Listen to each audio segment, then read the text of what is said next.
Israel's military is making major gains as it pushes deeper into Gaza City.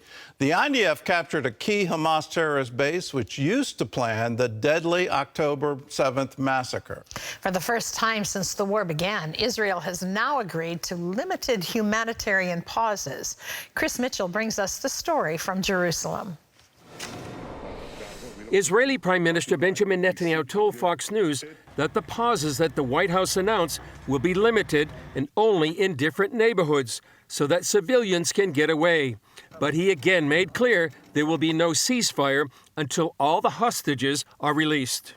No, the fighting continues against the Hamas enemy, the Hamas terrorists, but in specific locations for a given period of a few hours here, a few hours there, we want to facilitate a safe passage of civilians away from the zone of fighting. So far, thousands of Gazans have been able to flee the fighting in the north to safer areas in the south. Netanyahu also said Israel doesn't have a timetable for its prosecution of the war.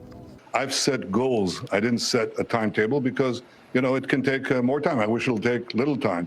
But we're proceeding step by step, reducing our casualties in the process, trying to reduce and minimize civilian casualties and maximize the casualties of the Hamas terrorists. And so far, I think it's proceeding well. For the first time, the Israeli Defense Forces Chief of Staff entered deep into the heart of the Gaza Strip.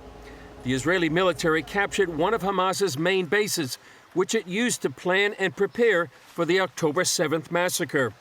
The IDF showed some of Hamas's facilities and weapons are located next to schools, kindergartens, medical clinics, and mosques. And the role of the media has become an issue again, after the media watchdog group posted a photo of freelance photographer Hassan Elisya being kissed by Hamas leader Yahya Sinwar on October 7th. After the expose of freelance journalists on the scene of the massacre, who have worked for publications like AP, CNN, and the New York Times, Israeli Prime Minister Benjamin Netanyahu tweeted, "These journalists were accomplices in crimes against humanity. Their actions were contrary to professional ethics." The news services said they had no idea of any advanced knowledge of the attacks, and AP and CNN cut ties with him.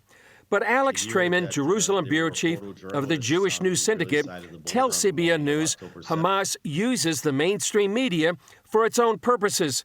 For instance, when its Ministry of Health claims so far 10,000 civilians have been killed. Hamas has every incentive to try to inflate the number of civilians that are killed in Gaza to create this appearance of a humanitarian disaster that Israel is causing. Trayman says it fits Hamas's media warfare. The information arena is one of the most important battlefields for Hamas in this conflict. Once the Hamas attacks with rockets, so Israel is forced to attack back. And when Israel attacks back, well, that's when it all started. And that's when the civilian death counts start to be counted and reported.